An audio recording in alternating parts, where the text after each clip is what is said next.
আসসালামু আলাইকুম। সুপ্রিয় দর্শক, আজকে আমি আপনাদের জন্য নিয়ে এসেছি স্পেশাল মশলা ছাড়া স্বামী কাবাব তৈরির রেসিপি।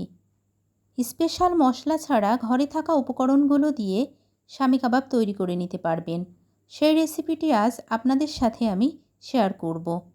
এতটা টেস্টি এবং মজাদার হয় এই কাবাব রেসিপিটা, আপনারা কিন্তু না খেলে বুঝতে পারবেন না। আজকে আমি ঘরে থাকা উপকরণগুলো দিয়ে স্বামী কাবাব তৈরির রেসিপিটা আপনাদের সাথে শেয়ার করব। যারা যারা আমার ভিডিওটি দেখতেছেন কিন্তু এখনও লাইক দেন নাই, প্লিজ একটি লাইক দিয়ে দিবেন।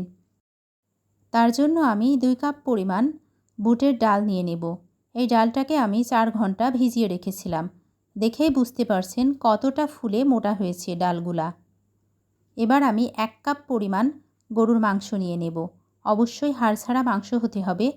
মাংসগুলো আমি এভাবে পিস করে কেটে নিয়েছি। এবার আমি হাফ কাপ পরিমাণ আদা রসুন পেস্ট দিয়ে দিলাম। 1 চা চামচ পরিমাণ লবণ, হাফ চা চামচ হলুদ গুঁড়া, হাফ চা চামচ মরিচের গুঁড়া, 1 চা চামচ পরিমাণ চাট মশলা, 1 চা চামচ পরিমাণ ধনিয়া গুঁড়া, 2 টেবিল চামচ পরিমাণ সাদা তেল। এখন আমি উপকরণগুলোকে হাতের সাহায্যে খুব ভালোভাবে মাখিয়ে নেব। চাট মশলার মধ্যে রয়েছে জিরা, ধনিয়া, দারুচিনি, এলাচ, লবঙ্গ, গোলমরিচ, তেজপাতা এবং জয়ফল।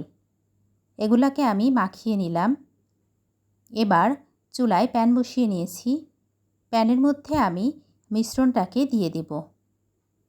এটাতে এক্সট্রা কোনো তেল ইউজ করব না, কারণ আমি এটা দিয়ে কাবাব তৈরি করব।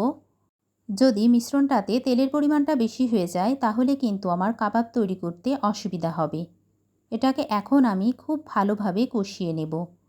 এটা থেকে পানি ছেড়ে আসবে, সেই পানিটা দিয়েই কিন্তু কষানো হয়ে যাবে।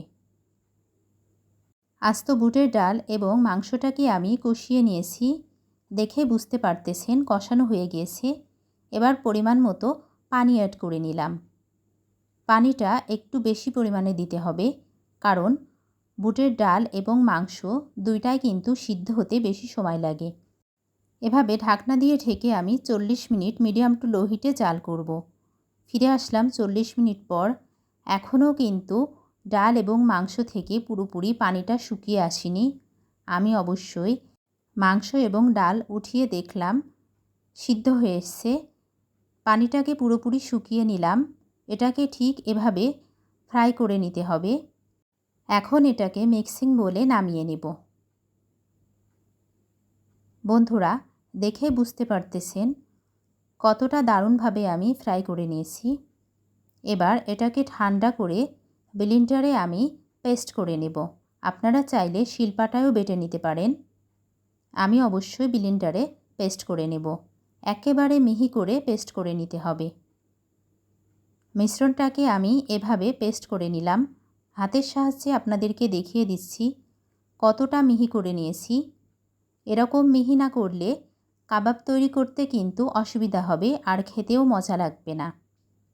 আমি সামান্য ধনিয়া পাতা কুচি দিয়ে দিলাম, 4টা পেঁয়াজ কুচি, 10 থেকে 12টা কাঁচামরিচ কুচি, 1 চা চামচ চাট মশলা, স্বাদ মতো লবণ, একটা ডিম দিয়ে নিলাম। এটাকে এখন আমি মাখিয়ে নেব। তারপর আবারও আমি আরেকটা ডিম অ্যাড করব। আমি একটা করে ডিম অ্যাড করে নিচ্ছি, কারণ আপনারা জানেন প্রত্যেকটা মিশ্রণ মাখানোর ক্ষেত্রে অবশ্যই কিন্তু অল্প অল্প করে উপকরণ অ্যাড করলে সেই মিশ্রণটা খুবই ভালো হয়। আবারও আমি আরেকটা ডিম অ্যাড করে নিলাম। এটাকে খুব ভালোভাবে মাখিয়ে নিলাম। এবার হাতের সাহায্যে এরকম করে কাবাবের শেপ দিয়ে নিলাম। প্রত্যেকটা কাবাব আমি একই রকমভাবে তৈরি করে নেব। সবগুলা কাবাব আমি তৈরি করে নিলাম। এখন এগুলাকে কিভাবে ফ্রাই করব দেখতে থাকুন। অবশ্যই এভাবে আগে থেকে তৈরি করে নিলে ফ্রাই করতে একটু সুবিধা হবে। গরম কড়াইয়ে পরিমাণ মতো সাদা তেল দিয়ে নিচ্ছি। তেল গরম হয়ে আসছে। এবার আমি হালকা গরম তেলে কাবাবগুলা এভাবে ছেড়ে দেব। খুব বেশি গরম তেলে কাবাবগুলা কিন্তু আমি দিচ্ছি না। মিডিয়াম টু লো হিটে চুলার জাল দিয়ে তেলটা গরম করে নিয়েছি। অর্ধেক পরিমাণ কাবাব আমি এই কড়াইয়ে দিয়ে নেব, আর বাকি অর্ধেকটা পরের ব্যাচে ভেজে নেব। আমি অবশ্যই এই কড়াইতে কাবাব ভেজে নিচ্ছি, কারণ ননস্টিকের কড়াইয়ে কাবাব ভাজলে আমার মনে হয় কাবাবের টেস্টটা একটু ভিন্ন আসে, আর কাবাবটা সহজে মুসমুসে হতে চায় না। আপনারা আপনাদের সুবিধা অনুযায়ী কড়াইয়ে কাবাব ভেজে নিতে পারেন। কাবাবগুলা কিন্তু একটু ডিপ ব্রাউন কালার করে ভেজে নিতে হবে। অবশ্যই আপনারা দেখে বুঝতে পারবেন কাবাব পুরোপুরি ভাজা হয়েছে কিনা। আমি যেহেতু কাবাবের মধ্যে ডিম দিয়েছিলাম, তার জন্য কিন্তু তেলের উপরে এভাবে ফেনা উঠছে। আপনারা যেন ভেবেন না আমি সরিষার তেল দিয়ে কাবাব ভাজছি, আমি কিন্তু সাদা তেলে কাবাবগুলো ভেজে নিচ্ছি। কাবাবগুলো এখন উল্টিয়ে দিচ্ছি। পুরোপুরি ভাজা হয়ে আসলে আমি ছাঁকুনির সাহায্যে উঠিয়ে নেব। বাকি কাবাবগুলাও ঠিক একই সিস্টেমে আমি ভেজে নেব।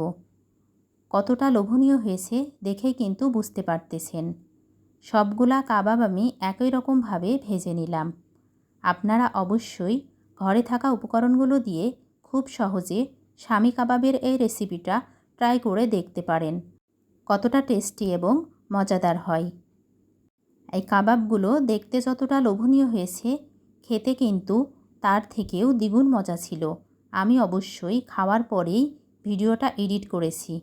যারা যারা আমার পুরো ভিডিওর সঙ্গে জুড়েছিলেন তাদের সবাইকে অসংখ্য অসংখ্য ধন্যবাদ। ভালো থাকবেন সবাই। আসসালামু আলাইকুম।